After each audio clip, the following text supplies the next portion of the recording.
اعوذ باللہ من الشیطان الرجیم بسم اللہ الرحمن الرحیم ربی یسر ولا تعسر وتمم بالخیر اللہ لا الہ الا هو الحی القیوم لا تأخذہ سنۃ ولا نوم۔ اللہ کے سوا کوئی معبود نہیں مگر وہ زندہ رہنے والا قائم رہنے والا ہے، نہ اس کو آتی ہے اونگ اور نہ نیند۔ اللہ ہی عبادت کے لائق ہے، اللہ لا الہ الا ہو، اللہ ہی عبادت کے لائق ہے، اس کے سوا کوئی اور معبود کوئی اور الہ عبادت کے لائق نہیں۔ اللہ ہی زندہ رہنے والا قائم رہنے والا، زندہ رکھنے والا قائم رکھنے والا ہے، نہ اس کو اونگ آتی ہے اور نہ نیند، اسی کے لیے ہے جو آسمانوں اور زمین میں ہے۔ حضرت موسیٰ علیہ السلام نے فرشتوں سے پوچھا کہ کیا اللہ تعالیٰ کو کبھی نیند بھی آتی ہے؟ تو اللہ تعالیٰ نے فرشتوں نے جا کر اللہ تعالیٰ سے عرض کی کہ اللہ ہمیں موسیٰ علیہ السلام یہ پوچھتے ہیں۔ تو اللہ تعالیٰ نے فرمایا کہ موسیٰ علیہ السلام سے کہنا کہ وہ 3 راتیں مسلسل جاگتا رہے اور پھر اس کے بعد ایک رات کو 2 شیشے کے گلاس یا شیشے کی بوتلیں پکڑ کر وہ رات کو کھڑا ہو جائیں۔ تو حضرت موسیٰ علیہ السلام نے ایسے ہی کیا، 3 راتیں جاگے تو ایک رات شیشے کے گلاس یا شیشے کی بوتلیں پکڑے ہوئے کھڑے رہے۔ جب ان کو اونگ آئی تو ہاتھ سے گر پڑے گلاس یا بوتلیں، تو وہ ٹوٹ کر چوری چوری ہو گئی۔ تو پھر موسیٰ علیہ السلام بہت پریشان ہوئے۔ تو اللہ تعالیٰ نے پھر فرمایا کہ موسیٰ علیہ السلام آپ سمجھ چکے ہیں کہ آپ تو یہ پوچھ رہے ہیں کہ اللہ کبھی سوتے بھی ہیں، تو دیکھا ہے کہ آپ کے ہاتھ میں صرف 2 شیشے کے گلاس ہیں، تو اونگ آنے میں ان 2 گلاسوں کو آپ تھام نہیں سکے۔ تو میں تو اللہ ہوں، میں تو رب ہوں، میں تو الہ ہوں کہ جس کو نہ اونگ آتی ہے نہ نیند آتی ہے، حی القیوم ہوں۔ اگر مجھے اونگ آ جائے تو پھر یہ 7 زمینیں 7 آسمانوں پوری کائنات جو ہے اس کا نظام درہم برہم ہو جائے۔ تو موسیٰ علیہ السلام نے عرض کی کہ اے اللہ میں سمجھ گیا کہ واقعی آپ کو اونگ بھی نہیں آتی، نیند کے درکنار آپ کو اونگ بھی نہیں آتی۔ تو اللہ تعالیٰ نے فرمایا میں تو 7 آسمانوں 7 زمینوں کی حفاظت کر رہا ہوں، تو اگر مجھے اونگ آ جائے تو پھر اس کا نظام کیا ہو؟ تو اللہ نے فرمایا موسیٰ علیہ السلام نے پھر وہ تو پہلے ہی مانتے تھے، لیکن پھر بھی دل میں خیال آ گیا۔ موسیٰ علیہ السلام ایسے نہ سوال کرتے رہتے تھے اللہ تعالیٰ سے، اسی لیے تو ان کو اللہ تعالیٰ نے کلیم اللہ فرمایا، وہ اللہ تعالیٰ سے ہم کلام ہوتے تھے تو سوال کرتے رہتے تھے۔ تو پھر اللہ تعالیٰ فرماتے ہیں لَہُ مَا فِی السَّمَاوَاتِ وَمَا فِی الْأَرْضِ، اسی کے لیے ہے جو آسمانوں اور زمین میں ہے۔ کون ہے جو سفارش کرے اس کے نزدیک مگر ساتھ اس کے حکم کے؟ قیامت کا دن ہوگا تو کوئی بھی اللہ تعالیٰ کے سامنے سفارش نہیں کر سکے گا جب تک کہ اللہ تعالیٰ خود اسے حکم نہ دیں گے۔ یہاں دنیا پر تو ہم کہتے ہیں فلاں ہماری سفارش کرے گا، فلاں ہماری سفارش کرے گا، لیکن اللہ تعالیٰ فرماتے ہیں کہ اس من ذا الذی یشفع عندہ الا بإذنہ، کہ کون ہے جو سفارش کرے نزدیک اس کے مگر اس کے حکم کے ساتھ۔ نبی صلی اللہ علیہ وسلم فرماتے ہیں کہ قیامت کے دن سب سے پہلے مجھے حکم ہوگا کہ میں سفارش کروں گا، تو جب سفارش کروں گا تو کئی سال تک سجدے میں پڑا رہوں گا، تو وہ آج تک میں تسبیح اللہ کی نہیں کی جو کہ مجھے اس دن ہی سہائی جائے گی، تو پھر میں وہ تسبیح اللہ تعالیٰ کی کروں گا۔ تو پھر اللہ تعالیٰ فرمائیں گے محمد صلی اللہ علیہ وسلم اپنا سر اٹھائیے دعا مانگیے۔ یہ نہیں کہ نبی پاک صلی اللہ علیہ وسلم بس ایسے ہی کہہ دیں گے یا اللہ ان کو بھی بخش دے ان کو بھی بخش دے۔ آپ صلی اللہ علیہ وسلم فرماتے ہیں کہ میں نے وہ تسبیح آج تک اللہ تعالیٰ کی نہیں کی جو کہ میں اس دن کروں گا اللہ تعالیٰ کی تسبیح، تو پھر میں اللہ تعالیٰ سے سفارش کروں گا۔ پھر اللہ تعالیٰ مجھے کہیں گے کہ آپ سفارش کیجیے، آپ کی سفارش قبول کی جائے گی۔ پھر فرماتے ہیں اللہ تعالیٰ یعلم ما بین ایدیہم وما خلفہم، جانتا ہے جو درمیان ان کے آگے ہے اور جو ان کے پیچھے ہے، اور نہیں گھیرتی کوئی چیز اس کے علم کو، اللہ تعالیٰ کے علم کو کوئی چیز، سائنسدان یا کہ جنات یا کہ کاہن ساحر، کوئی بھی اللہ تعالیٰ کے علم کو کوئی چیز گھیر نہیں سکتی۔ اللہ تعالیٰ کے علم کو گھیر کر اس کو ہرا نہیں سکتے۔ تو اللہ تعالیٰ فرماتے ہیں اللہ بما شاء، میں جتنا چاہوں کسی کو علم عطا کر دوں، لیکن مجھے کوئی چیز انسانوں سے، جنوں سے، کسی میں سے کوئی میرے علم کو پہنچ کر مجھے ہرا نہیں سکتے۔ واسع کرسیہ السماوات والارض، وسیع ہے اس کی کرسی آسمانوں اور زمین میں۔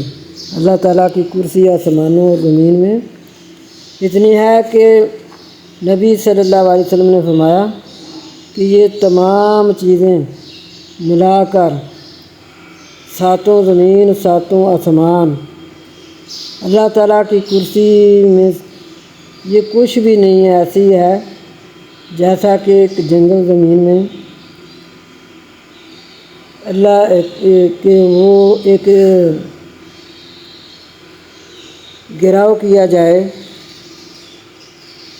جس طرح کے دینار ہوں، 7 دینار، تو ساتوں آسمان جو ہیں وہ اللہ تعالیٰ کی کرسی کے گرد ایسے ہیں جیسے کہ وہ 7 دینار ہیں۔ اتنی وقت ہے صرف زمین کی، آسمانوں کی، اللہ تعالیٰ کے ہاں زمین و آسمان کی اتنی وقت ہے۔ اللہ تعالیٰ کی کرسی بہت وسیع ہے۔ تو اللہ تعالیٰ فرماتے ہیں کہ پھر واسع کرسیہ السماوات والارض، اللہ کی کرسی آسمانوں زمینوں سے بھی وسیع ہے، ساتوں زمین، ساتوں آسمان سے وسیع ہے اللہ کی کرسی۔ وہ نہیں تھکتا ان دونوں کی حفاظت سے۔ جو کچھ زمینوں آسمانوں میں ہے، ان دونوں کی حفاظت کرتے ہوئے اللہ تعالیٰ نہیں تھکتے۔ یہ نہیں آسمانوں والوں کی حفاظت کی ہے تو زمین والے فنا ہو گئے ہیں، زمین والوں کی حفاظت کی ہے تو آسمانوں والے فنا ہو گئے ہیں۔ اللہ تعالیٰ ایسے زمین و آسمان دیکھ رہے ہیں جیسے کہ ہم اپنی ہتھیلی پر کوئی چیز رکھے تو وہ ہمیں نظر آتی ہے، اسی طرح اللہ تعالیٰ کو ہر ایک چیز اللہ کی مٹھی میں ہے، تو وہ ان کی حفاظت فرما رہے ہیں، ہر ایک چیز کی نگرانی کر رہے ہیں، ہر ایک چیز کی حفاظت کر رہے ہیں، اور وہ بڑا ہی بلند ہے۔ تو نبی صلی اللہ علیہ وسلم نے فرمایا یہ والی آیت جو ہے یہ تمام آیتوں کی سردار ہے۔ جس طرح قرآن پاک تمام کتابوں کی سردار ہے، اسی طرح یہ صورت، یہ آیت الکرسی تمام آیتوں کی سردار ہے۔ اور نبی صلی اللہ علیہ وسلم نے فرمایا کہ جس گھر میں یہ آیت الکرسی پڑھی جاتی ہے اس گھر میں شیطان نہیں آتا۔ ہر ایک چیز کی کوہان اور بلندی ہوتی ہے، اور سورہ بقرہ قرآن پاک کی کوہان ہے، تو اسی طرح یہ سب آیتوں کی کوہان ہے، یہ سب آیتوں کی سردار ہے۔ یہ صورت آیت الکرسی یہ سب آیتوں کی سردار ہے۔ تو پھر فرمایا کہ آیت الکرسی میں بھی اسم اعظم ہے، تو الف لام میم اللہ لا الہ الا هو الحی القیوم میں بھی اسم اعظم ہے۔ چاہے آپ پوری آیت الکرسی پڑھیں تو اس میں بھی اللہ تعالیٰ کا اسم اعظم ہے، اور اس میں اللہ تعالیٰ کی 26 سے زیادہ صفات اللہ تعالیٰ کی بیان کی گئی ہیں جو کسی میں نہیں پائی جاتی۔ تو اللہ تعالیٰ، کیونکہ اللہ تعالیٰ ہی عبادت کے لائق ہے، اللہ ہی زندہ قائم رہنے والا ہے، اللہ ہی ایسی ذات ہے جس کو نہ اونگ آتی ہے نہ نیند آتی ہے، اللہ ہی ایسی ذات ہے جو آسمانوں اسی کے لیے ہے جو کچھ آسمان و زمین میں ہے۔ یہ 26 سے اوپر زیادہ اللہ تعالیٰ کی اس میں صفات ہیں جو کسی میں نہیں پائی جاتی، یہ صرف اللہ تعالیٰ کی ذات میں ہے۔ پھر فرمایا کہ جس گھر میں یہ آیت الکرسی پڑھی جائے اس گھر میں شیطان نہیں آتا۔ اور آپ صلی اللہ علیہ وسلم نے فرمایا کہ جب تم فرض نماز پڑھو، ہر فرض نماز کے بعد آیت الکرسی کو ضرور پڑھو۔ آپ صلی اللہ علیہ وسلم نے حکم دے دیا ہے کہ جب بھی آپ فرض پڑھیں تب آیت الکرسی ضرور پڑھیں، تو جو پڑھے گا سوائے موت کے اسے کوئی چیز جنت سے نہیں روک سکتی۔ اتنا واجب کر دیتی ہے آیت الکرسی جب کہ کوئی آیت الکرسی پڑھتا ہے۔ تو اس کا وظیفہ، اس کا اپنی کبھی بھی فرضوں کے بعد یہ نہ ہو کہ ہم سے نہیں پڑھی گئی۔ فرضوں کے بعد جب بھی 2 فرض پڑھیں، 4 فرض پڑھیں، 3 فرض پڑھیں، ان کے بعد آیت الکرسی ضرور پڑھیں۔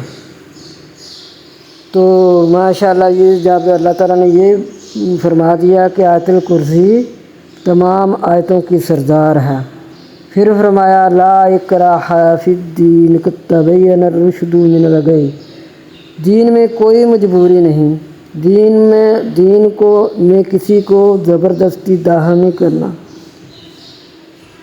اپنی مرضی سے کوئی مسلمان ہو کر جب آئے تو اس کا اکرام کرنا، کسی کو زبردستی، اللہ تعالیٰ نے فرمایا کسی کو زبردستی تم اسلام میں داخل نہیں کر سکتے۔ اپنی مرضی سے کوئی اسلام میں داخل ہو تو جب وہ اسلام میں داخل ہو جائے گا تو اللہ تعالیٰ نے فرمایا قد تبین الرشد من الغی، اس لیے تم اس کو مجبور نہیں کر سکتے کہ تم دین میں داخل ہو جاؤ، اسلام میں داخل ہو جاؤ، جب کہ ظاہر ہو چکی ہے گمراہی ہدایت سے۔ پر جو کوئی کفر کرتا ہے شیطانوں کا، طاغوت کا، تو اللہ تعالیٰ فرماتے ہیں کہ پھر وہ ایمان لاتا ہے اللہ پر، پس تحقیق تھام رہتا ہے رسی کو مضبوطی سے۔ قرآن پاک جو ہے یہ آسمانوں سے نیچے لٹکائی گئی ہے، رسی کے مانند ہے، جو اس کو پکڑ لے وہ اس سے جدا نہیں ہوگا۔ تو جب پھر وہ اس کو پکڑ لے اس سے جدا نہیں ہوگا تو اللہ تعالیٰ فرماتے ہیں پھر ایسے لوگ جو قرآن پاک کو مضبوطی سے پکڑ لیتے ہیں، کیونکہ نبی پاک صلی اللہ علیہ وسلم نے فرمایا ہے کہ سورہ بقرہ کو سیکھو اور اس پر عمل کرو، اس کو چھوڑنا، اس کو پڑھنا، اس کو سیکھنا ثواب ہے اور اس کو چھوڑنا باعث حسرت ہے۔ تو اس کو سیکھو اور اس پر عمل کرو۔ جب پھر اس پر عمل کیا جائے، یہ قرآن پاک اللہ تعالیٰ کی رسی ہے، آسمان سے نیچے لٹکائی گئی ہے، اس کو وہی لوگ تھامتے ہیں جو کہ اس کو سمجھتے ہیں، سمجھ کر اس پر عمل کرتے ہیں۔ تو اللہ تعالیٰ فرماتے ہیں ایسے لوگ اللہ تعالیٰ کے دوست ہیں، اللہ تعالیٰ ان کو اندھیروں سے نکال کر نور کی طرف لے جاتا ہے۔ تو جو لوگ اس کا انکار کرتے ہیں کافر، ان کو اللہ تعالیٰ ہم نے نور سے نکال کر اندھیروں کی طرف لے جاتا ہے۔ اللہ تعالیٰ نے یہاں نور کا لفظ واحد کا استعمال کیا ہے کیونکہ نور ایک ہی ہے، نور ہدایت ایک ہی ہے، سیدھا راستہ ایک ہی ہے، اس کے علاوہ سب راستے کفر کے ہیں۔ کفر کے بہت ساری شاخیں ہیں۔ کفر جو ہے اللہ تعالیٰ کا جب بھی کسی بھی اللہ کی صفات کا انکار کر دیا جائے یا کسی میں اللہ کی صفات کو سمجھا جائے تو وہ بھی کفر ہے۔ تو اس لیے اللہ تعالیٰ فرماتے ہیں کہ ہم ایسے لوگوں کو جو کہ قرآن پاک کو مضبوطی سے پکڑ لیتے ہیں، اس کو تھام لیتے ہیں، اس پر عمل کرتے ہیں، اللہ ان لوگوں کا دوست بن جاتا ہے، اللہ ان کا ولی بن جاتا ہے، اللہ ان کو اندھیروں سے نکال کر نور کی طرف لے جاتا ہے، اور وہ لوگ جو کفر کرتے ہیں ان کو نور سے نکال کر اندھیروں میں لے جاتا ہے۔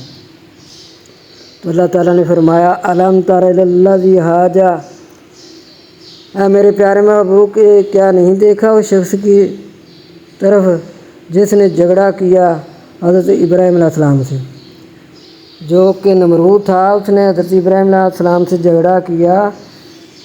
نمرود کی عمر تھی جس نے کہ 400 سال تک اس نے حکومت کی ہے، تو وہ اس نے خدائی دعویٰ کر رکھا تھا، تو وہ کہہ رہا ہے حضرت ابراہیم علیہ السلام سے کہ اللہ تعالیٰ کے بارے میں جھگڑ رہا ہے۔ تو اللہ تعالیٰ نے فرمایا اے میرے خلیل، اس سے کہہ دے کہ میرا رب تو وہ ذات ہے زندہ کرتا ہے اور مارتا ہے۔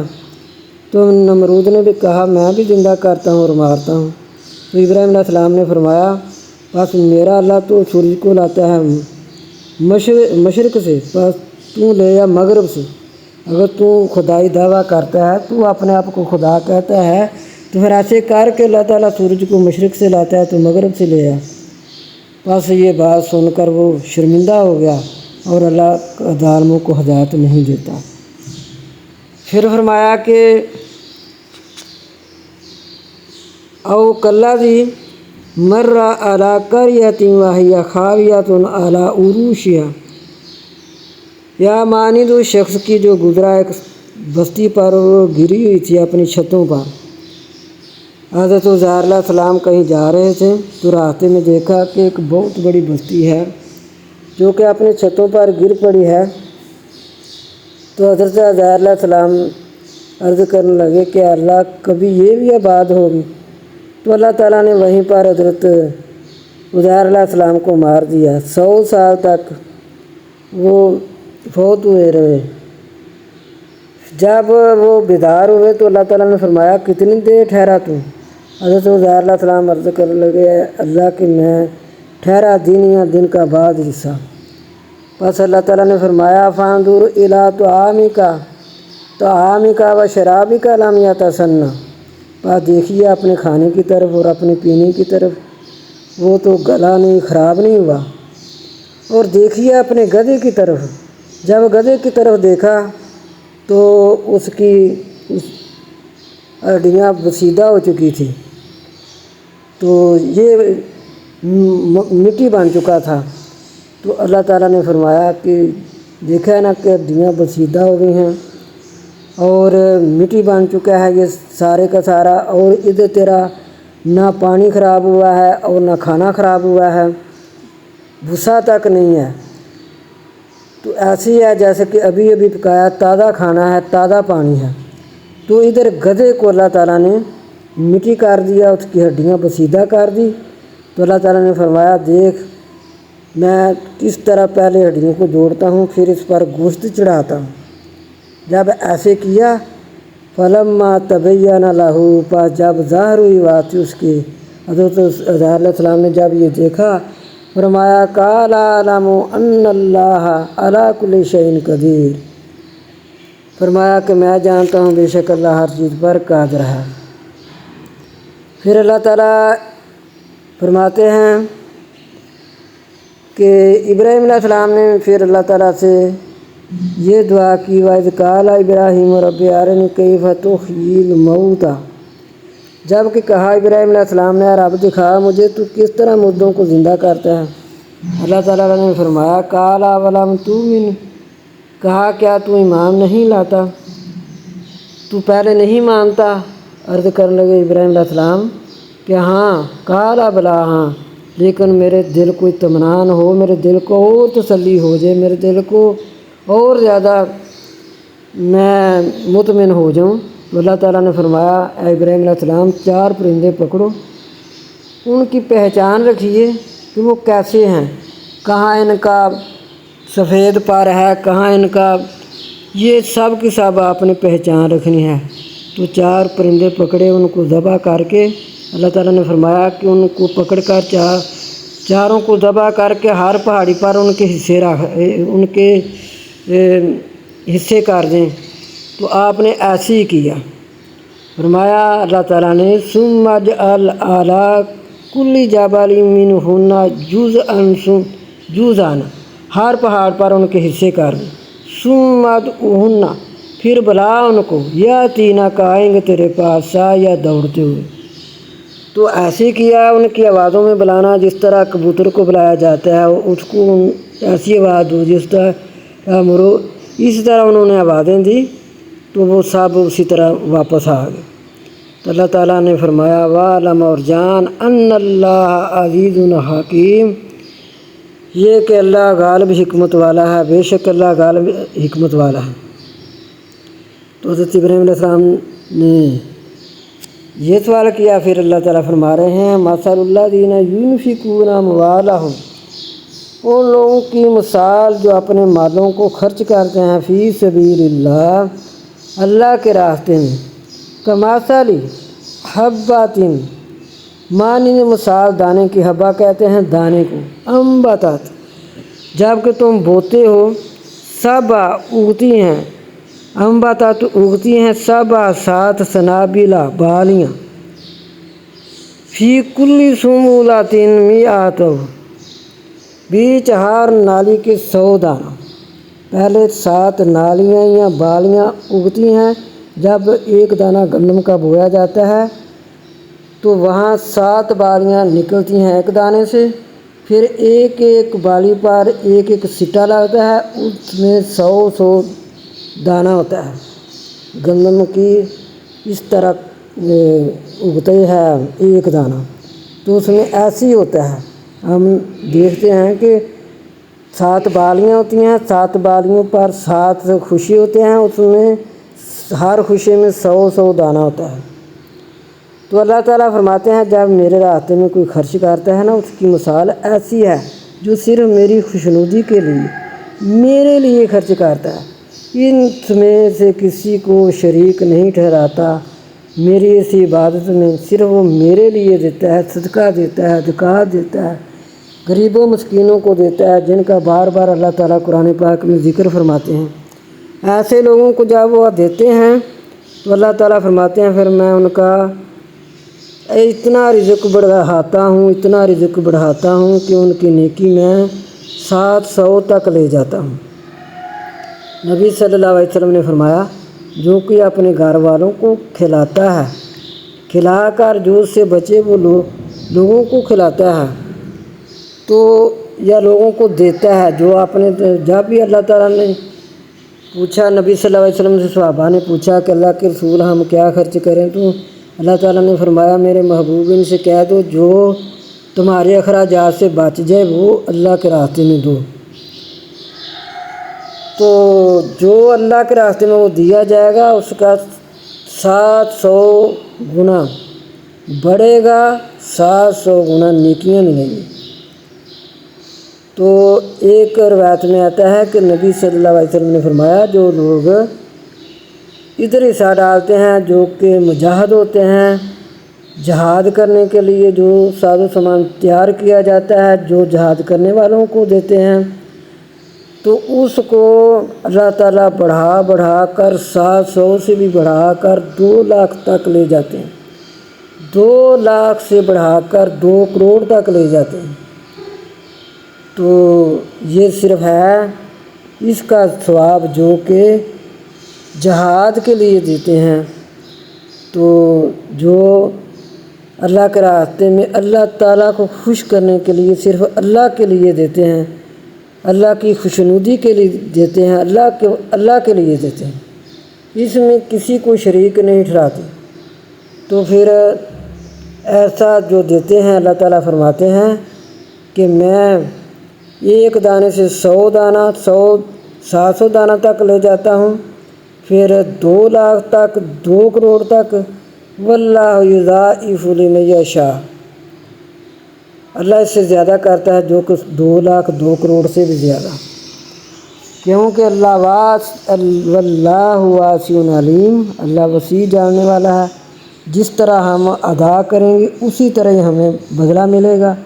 اگر ہم صرف اللہ کو خوش کرنے کے لیے کسی کو ایک لقمہ ہی کیوں نہ کھلانا پڑے، اللہ کی خوشنودی کے لیے، اللہ کو خوش کرنے کے لیے، نہ کہ کسی کو جتانے کے لیے، نہ کہ کسی کو حقیر جاننے کے لیے، نہ کہ کسی کو احسان جتانے کے لیے، آج اس کو دے لیا کل اس کے منہ پر مارا یا اس کو تانے دیے، اس سے سارے کا سارا صدقہ ضائع ہو جاتا ہے، اس کا کوئی ثواب نہیں۔ تو پھر اللہ تعالیٰ فرماتے ہیں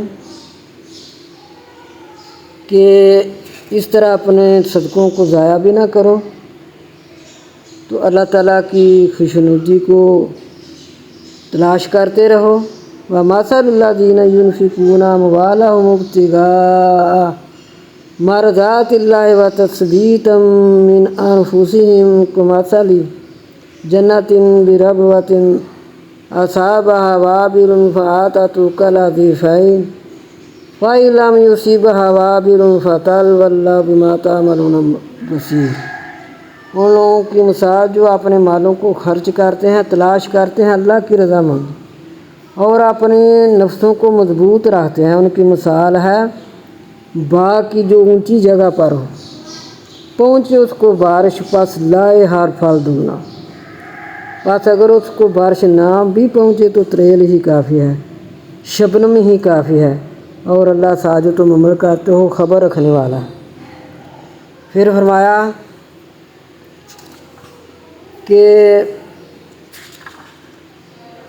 وہ لوگ الذین یاکلون الربا، وہ لوگ جو کھاتے ہیں سود، لا یقومون، نہ کھڑے ہوں گے، الا کما یقوم الذی یتخبطہ الشیطان من المس،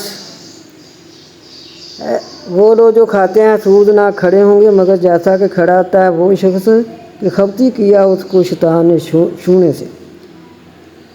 بے شک وہ کہتے ہیں سوائے اس کے خرید و فروخت مثل سود کے ہے۔ حلال کیا اللہ نے خرید و فروخت کو اور حرام کیا اللہ نے سود کو۔ بس جو بھی کوئی آئے اسلام میں داخل ہو جائے اس کو یہ نصیحت ہے، اس کو اس کے رب سے نصیحت ہے، اس سے رک جائے، اس سے باز آ جائے، اور اس کا حکم اللہ کی طرف ہے۔ اور جو کوئی اس کا عادی ہو جائے گا بس وہ لوگ آگ والے ہیں، وہ اس میں ہمیشہ رہیں گے۔ پھر اللہ تعالیٰ فرماتے ہیں کہ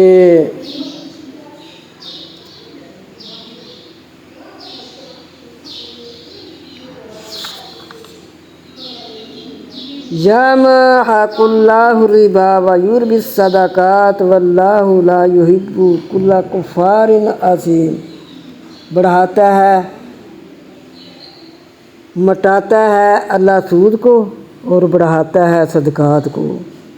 اللہ تعالیٰ جو کوئی صدقہ دے وہ بتا دیا نا کہ ایسے اللہ تعالیٰ بڑھاتا ہے صدقات کو، مٹاتا ہے اللہ سود کو اور بڑھاتا ہے صدقات کو۔ اور اللہ نہیں پسند کرتا ہر کافر گناہ کار کو۔ بے شک وہ لوگ جو ایمان لائے اور عمل اچھے کرتے ہیں اور ایمان لاتے ہیں اور قائم کرتے ہیں نماز کو اور ادا کرتے ہیں زکوٰۃ کو، ان کے لیے ان کا اجر ہے نزدیک اپنے رب کے، اور نہ خوف ہوگا ان پر اور نہ وہ غمگین ہوں گے۔ پھر اللہ تعالیٰ نے فرمایا یا ایھا الذین آمنوا اذا تداینتم بدین الی اجل مسمى فاکتبوہ، اے ایمان والو جب تم لین دین کرو اس کو لکھ لیا کرو۔ تو ایسا نہ کرنے سے لوگوں میں بہت سارے فساد اٹھتے ہیں، فتنے اٹھتے ہیں، بھول جاتے ہیں، گواہی دینے والے بھول جاتے ہیں، حالات بدل جاتے ہیں، حالاتوں کی وجہ سے وہ صحیح گواہیاں نہیں دیتے۔ تو اللہ تعالیٰ نے کہہ دیا، تو اللہ تعالیٰ کا حکم یہ ہے کہ اللہ تعالیٰ یہ فرما رہے ہیں ایمان والوں سے جو فتنہ فساد نہیں پانا چاہتے وہ ایسے ہی کرتے ہیں۔ جب تم لین دین کرتے ہو، لین دین کرنا اس کو لکھ لیا کرو مدت مقررہ تک۔ تو پھر اللہ تعالیٰ نے فرمایا کہ آمن الرسول بما انزل الیہ من ربہ والمؤمنون۔ پھر یہ پورا ایک مسلسل بہت ساری آیتیں آ رہی ہیں کہ کیسے کیسے لکھا جائے، سستی نہ کرے، کاہلی نہ کرے، جب لکھنے والے کو بلایا جائے وہ لکھے، اگر وہ خود نہیں جانتا لکھنا تو وہ لکھے، نہ اسے کچھ کم کرے نہ اسے کچھ زیادہ کرے، تھوڑا ہو یا بہت ہو اس کو ضرور لکھے، اس میں کوتاہی نہ کرے لکھنے والا۔ جب اس کو بلایا جائے تو وہ لکھے، جب گواہ کو بلایا جائے تو گواہ، اللہ تعالیٰ نے پھر فرمایا یہ نہ ہو تم اکیلے ہی بیٹھ کر جو چاہے لکھ دو، جب لکھنے لگو تب بھی گواہ رکھ لو۔ تو لکھو بھی، لکھنے کے وقت 2 آدمی رکھ لو، اگر 2 آدمی نہ ہوں تو 1 مرد 2 عورتیں ہوں، اگر ان میں سے، کیونکہ عورتوں کا حافظہ کمزور ہوتا ہے، جب ان میں سے ایک بھول جائے گی تو دوسری یاد کروا دے گی۔ تو اس طرح اللہ تعالیٰ نے کتنا کہ اللہ تعالیٰ کو فساد تو پسند نہیں، اللہ تعالیٰ کو خواہ مخواہ لڑائی جھگڑے پسند نہیں، تو اللہ تعالیٰ نے حکم دے دیا کہ جب تم لین دین کرتے ہو اس کو لکھ لیا کرو۔ تو پھر فرمایا آمن الرسول بما انزل الیہ من ربہ والمؤمنون، نبی صلی اللہ علیہ وسلم تو مان چکے، ایمان لا چکے جو اتارا گیا اس کی طرف اس کے رب سے، اور مومن بھی سب کے سب ایمان لاتے ہیں اللہ پر اور اس کے فرشتوں پر اور اس کی کتابوں پر اور اس کے رسولوں پر۔ پھر کہتے ہیں نہیں ہم فرق کرتے درمیان کسی ایک اس کے رسول کے۔ مسلمان ایسا کبھی بھی نہیں کرتے کہ کسی نبی کی شان گھٹائی، کسی کی بڑھائی، لیکن اللہ تعالیٰ جو ہے، اللہ تعالیٰ خود فرما رہے ہیں کہ میں نے بعض کو بعض پر فضیلت دی ہے، لیکن ہم سب نبیوں کو مانتے ہیں وہ سب نبی سچے تھے، انہوں نے اپنی امتوں تک اللہ کا پیغام پہنچائے تھے۔ تو پھر ہم کہتے ہیں سنا ہم نے اور اطاعت کیا ہم نے، بخشش چاہتے ہیں تو اسے ہے ہمارے رب اور طرف تیری ہی لوٹنا ہے۔ اس کے ایک ایک وقف پر فرشتے آمین کہتے ہیں۔ تو پھر ہم کہتے ہیں، پھر اللہ تعالیٰ فرماتے ہیں نہیں تکلیف دیتا اللہ نفس کو مگر اس کی وسعت کے مطابق، اس کی طاقت کے مطابق۔ جب کسی کو کوئی نقصان پہنچتا ہے یا کوئی اللہ تعالیٰ معاف فرمائے کوئی اس کو تکلیف پہنچتے ہیں، جتنی انسان طاقت رکھتا ہے اتنی ہی اسے پہنچتی ہے۔ تو اللہ تعالیٰ فرماتے ہیں لہا ما کسبت وعلیہا ما اکتسبت، بات اس کے جو اس نے کمایا اور اوپر اس کے جو اس نے کمایا۔ اے ہمارے رب نہ تو پکڑ ہم کو، اگر ہم اگر ہم بھول گئے یا ہم نے کوئی خطا کی، اگر ہم نے بھول کر کوئی خطا کی اے ہمارے رب، اور نہ ڈال ہم پر بوجھ جیسا ڈالا تو نے اوپر ان کے جو ہم سے پہلے تھے، جیسے کہ انہوں نے پھر جب ان پر جہاد فرض کیا گیا، زکاتیں فرض کی گئیں، جب وہ ایسی باتوں کو بوجھ سمجھتے تھے یا اللہ جن چیزوں کو وہ بوجھ سمجھتے تھے تو ان پر ڈالی گئی تھی وہ پورے نہ اترے، تو ایسا بوجھ ہم پر نہ ڈالنا۔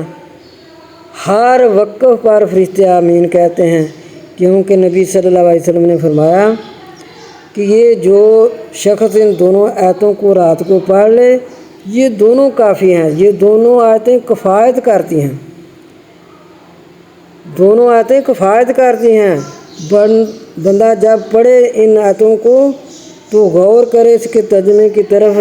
ہم کتنی عاجزی مسکینی سے کہتے ہیں اللہ ہم پر وہ بوجھ نہ ڈال جیسا ڈالا تو نے اوپر ان لوگوں کے جو ہم سے پہلے تھے، پھر ان پر ڈالا تو ان میں بندر بن گئے، خنزیر بن گئے، فنا ہو گئے، تباہ ہو گئے، برباد ہو گئے۔